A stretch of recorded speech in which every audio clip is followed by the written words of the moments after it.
was in Miami when I received a long-distance call from a woman. Her name was Anita Lawson. She explained we'd never met, but that she learned how to reach me through mutual friends. She sounded upset, and not altogether coherent. She said she had to see me immediately. Normally I investigate people I don't know, but she sounded so desperate I agreed to catch a plane for Oklahoma City.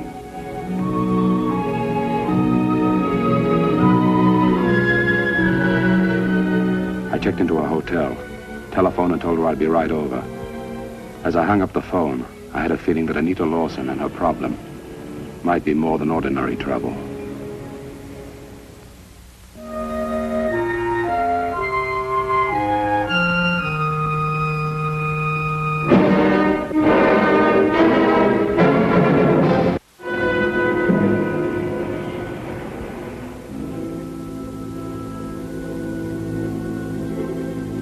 Anita Lawson greeted me and started talking. She had married Blake Lawson 8 years ago when he was wildcatting for oil. They'd had a rough time, and one day he didn't come home. Months later, she heard from him. A letter mailed from Cairo. He wanted a divorce. Because of their young son, Kip, she had refused to give it to him. She got a job, made some small investments, and set about raising the boy. A year ago, Blake returned. This time, she asked for a divorce. He became violent and was sent to jail for a year. A few days ago, he'd been released. He'd needed money, and she had given it to him. Then he'd asked to see Kip. Anita Lawson seemed to hesitate. She became frightened again, so I asked, "Where's Kip now?" That's the whole problem, Mr. Lanyard.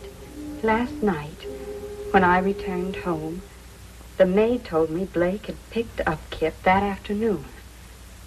They haven't returned yet. I keep telling myself it'll be all right, but I'm almost out of my mind. I want Kip back. Do you think you can help me, Mr. Lanyard? I don't know. I wouldn't know where to start looking for Blake Lawson.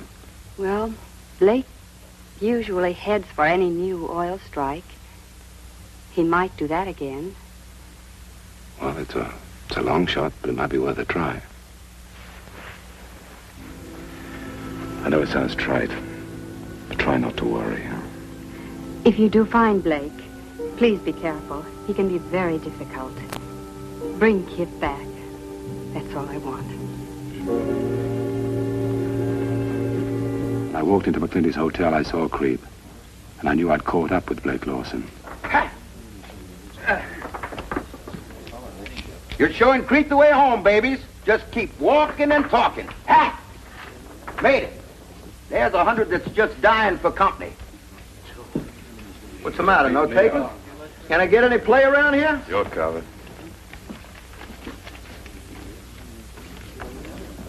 Ha! Ace, deuce, murder.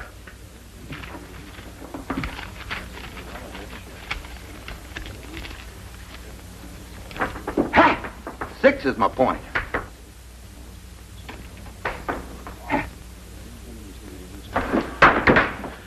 That's my point.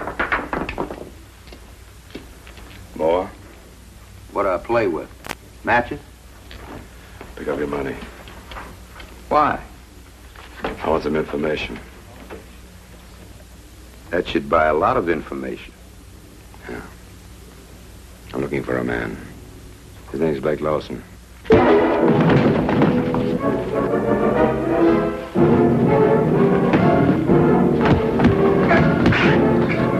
I say, I'm still looking for Lawson. That'll be enough, Creep. I'm Blake Lawson. Well, thanks. Now, suppose you answer me a question. Who are you? Mark Lanyard. And what do you want from me? I'm looking for a job. What do you do? I'm a roustabout. Pretty expensive sport coat. No calluses. I think you're a private cop, mister. I want to try and prove it. Okay. You're not bad at that. My name's still Lanyard. I'm still looking for a job. Creep, see if you can find Ed, huh?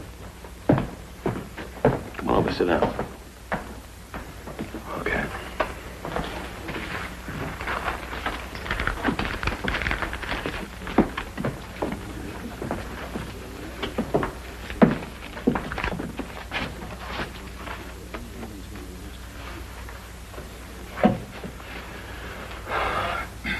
roustabout, huh? Yeah. We're rigging a well on the old Masterson site. It's supposed to be a dead field, but I got my hopes. I guess I could use another hand. You looking for me, Blake? Yeah, honey, this is Mike Lanyard. I'd like you to meet Ed McClinty. Okay, let's get it over with. My father was one of those kinds that swore he'd never have a girl in the family. So when I came along, he just refused to admit it. Lanyard just got into town. He's going to work with me on old number 5. You got another room in this fire trap? Well, I've got the room. So you got the money? We start drilling tomorrow at 6. Be there on time. I'll be there. I'll shake hands with you now. Don't make me sorry I did, huh? What's the funny look for? Oh, he seems like a nice guy. Oh, yeah. I guess you could say that. But then, I'm not much of a judge. I happen to be in love with the guy. Come on, I'll show you your room.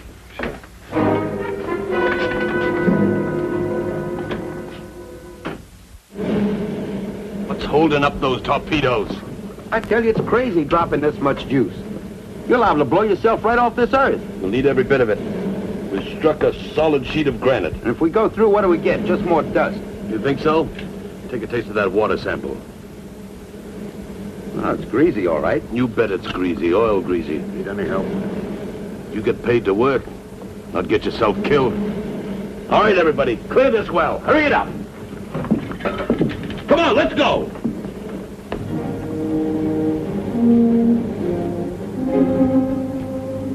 Blake had to drop the 5 nitro explosives into the well, then get away before the first one would explode and set up a chain reaction. Hurry it up, hurry it up.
Hurt bad? I don't know. Call the wagon. The rest of you boys cap that well. Hurry it up. Lanyard, I had you all wrong. I guess it's about time I said I'm sorry. I had every reason to believe somebody was looking for me. And up until 30 seconds ago, I thought it was you. That's why I wanted you around close. See how you plan to play it. Like I said, I'm sorry.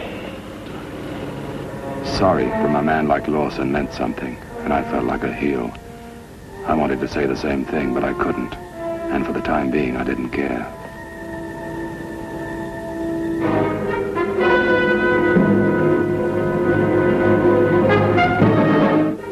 I'd awakened in Ed McClinty's room. I looked at the globe, covered with small flags, and wondered if they meant something in Blake's life. Hello, Ed. Hi, Mike. How are you feeling? Okay. Mike, I'm not very good with the soft-spoken words, but right now I want to say thanks for what you did yesterday afternoon. If anything had happened to Blake, everything would have ended for me. How is Blake? You were both lucky. Yeah. I was looking at your globe. Do those flags mark your itinerary? My life. Except for the year and a half Blake was married. During that time, I didn't see him. Oh? Who did he marry? A girl by the name of Anita Forster. Her father was a wildcatter, made and lost a fortune. During that time, Blake held a lease that looked more promising than the Treasury Department. Anita liked money, so she married him. Then what happened? Well, several months later, the well came in a duster. It cost Blake a great deal, but Anita didn't seem to care as long as she could keep her expensive apartment in Dallas and all the things that went with it. Finally, Blake was dead broke. And she divorced him, huh? No, Anita wasn't that humane. She made him run all over the world trying to make a strike. Iran, South America, Saudi Arabia, you name it. Yeah. He must have loved her very much. No, but he loved their son. And from then on, it's nobody's business but Blake's. Come in. Hi. Well, you look mighty fit for a guy who's been hit with a pipe. You're downright lucky. Blake's going fishing again tonight. Said you had some equipment for him to take. Oh, yeah. Tell him I got just what he asked for. I also baked a chocolate cake for him to take along. Pretty fancy eating for a fishing trip, huh? Yeah. Chocolate cake. Hey, Ed, how's the chances of me licking the bowl?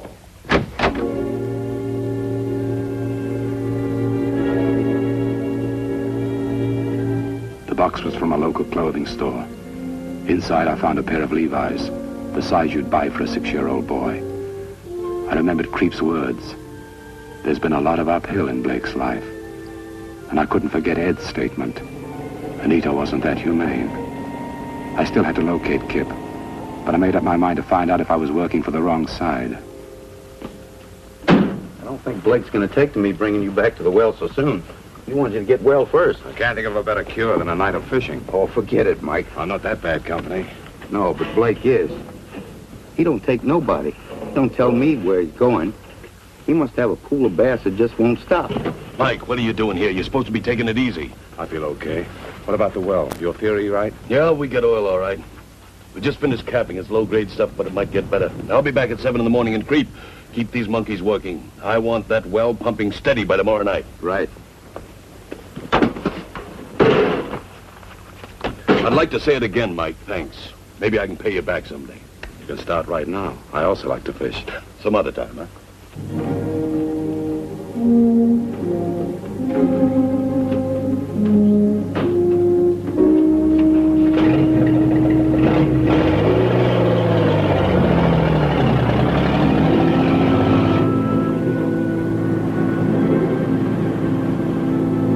As Blake drove off, the more I thought, the worse I felt. I was almost sure that Anita Lawson had played me for a sucker. There was only one thing missing. Why had she gone to all this trouble just to fool me? Then I began to ask myself questions about Blake. I wondered why he would kidnap his son. Why hadn't he gone to court? Why hadn't he tried to obtain legal custody of Kip?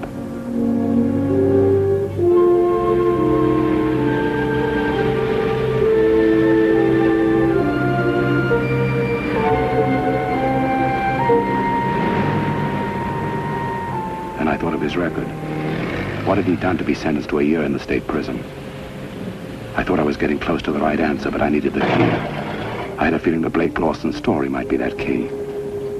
And the truck stopped.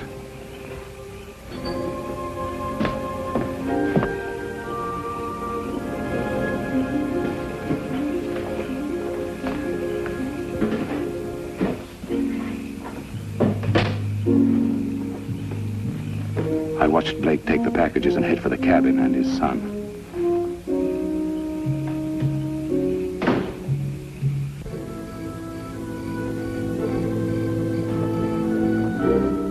I had told Anita that I would try to bring her son back. I played with the idea of calling her and explaining that I hadn't been able to find Blake. But I knew that wouldn't do any good.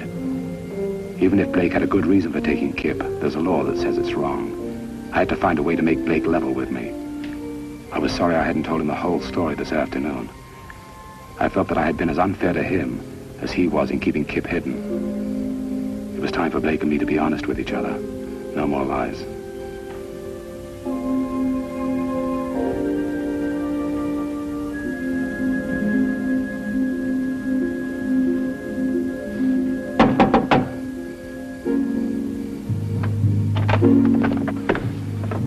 What do you want? I think you know. Hello, Kip. Hello. Is this your private oil field? Blake had built Kip a miniature oil field, and the boy excitedly told me it was called Lawson's Field Number 7. It was no trick to see that Kip was happy and very much at home. Blake told him it was time for bed, but Kip protested the well was about to blow in. His father went along with him and said, You got all your rigging secured? Jack. Okay. Drop your nitro. There she goes. Hold your ears. Bang! Boy, look at that. Gee, Dad, we got a gusher. I bet she's good for 50,000 barrels a day.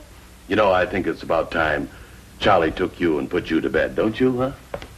Good night, partner. Okay. Good night, son.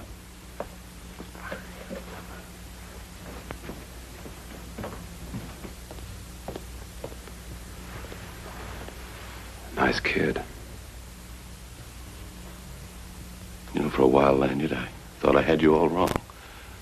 But I see you are working for Anita. Let's say I'm working for the boy. You plan to take him back with you. All I plan to do is tell her where he is. That's the same thing. Why? You're his father. Any reason why you can't fight for him? Listen, any fighting I do for that kid is going to be done right here. Don't be a fool, Blake. You've already got a record. You know, sometimes I think it's not meant for a guy to understand people. For a while, I thought I had you all wrong. You know something, Lanyard? I was about to call you a friend.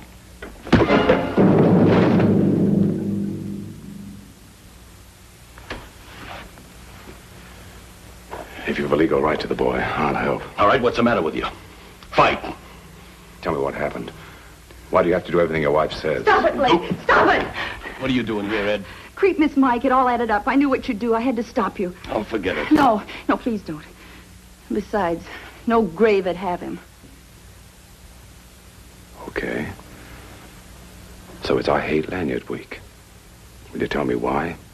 Maybe the way we live up here puts dirt under our nails, Mr. Lanyard, but we're not stupid. You know the score. I know that Anita Lawson said the boy was in danger and wanted him back, that's all. Well, then let me fill you in. Anita Lawson married Blake for one reason, $1 million. But he never quite made it. She had a son to hold over his head as a threat. Oh, forget it. No, I won't forget it. You've been quiet about this thing long enough. Here's the whole story, Mr. Lanyard. Over 125,000. Blake never complained. He just kept sending money. It was while he was in South America that he really got his teeth knocked out. Anita wasn't content with one slave. Did you ever hear of Rod Kintner? The syndicate boss of the Southwest, yeah. You know, to Anita Lawson, he was a lot more. Stop it, Ed. No, it's about time somebody knew the truth about Anita. Blake came home and found Kintner. He almost killed him. The court had known the reason, he never would have been sentenced. Why didn't you tell the court the truth, Blake? Did you ever think how it would affect the boy? Yeah. Anita was playing both ends against the middle. She knew you'd have to do everything she asked. To Anita, Kip was nothing but an annuity policy. She never loved him. She told me he was a good thing to have. So I did the only thing I could do, and that was to take Kip. Unless I wanted to fight it out in court, and I know I couldn't do that. Now she's trying to marry Miles Connor. It just doesn't make sense. Anita's no good, and yet she seems to get everything she wants. Yeah.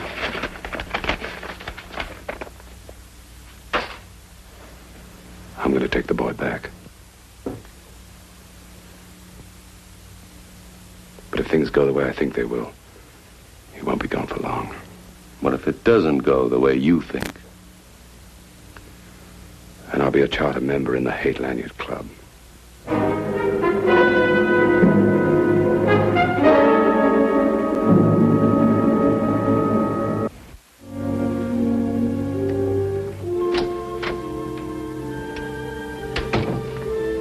I recognized Miles Connor.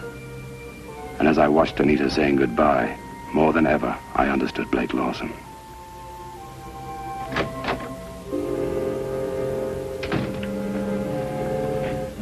Oh, Mr. Lanyard, have you found him? Yeah, I found him. And except for a few more freckles And an extra laugh or two, he's still the same boy. Oh, thank goodness. You can stop acting now. You knew Blake would never harm Kip. What do you mean? You made a mistake, Mrs. Lawson. You see, I know the whole story. I've seen those canceled checks. And now you're trying to be a hero. You don't frighten me, Mr. Lanyard.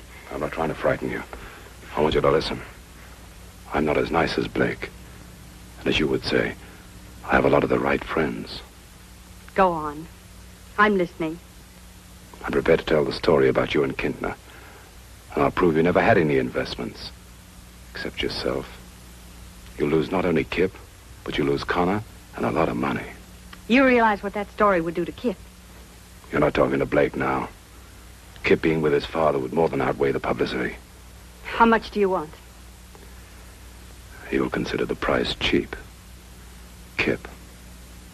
And in return, you can have a crack at the Connor millions. Miles asked me to marry him today. I've always wanted money. I guess you can't imagine how important that really is. But, as you say, the price is cheap. Yeah. I'll send the lawyer around tomorrow to make everything legal. I'll be here until 5.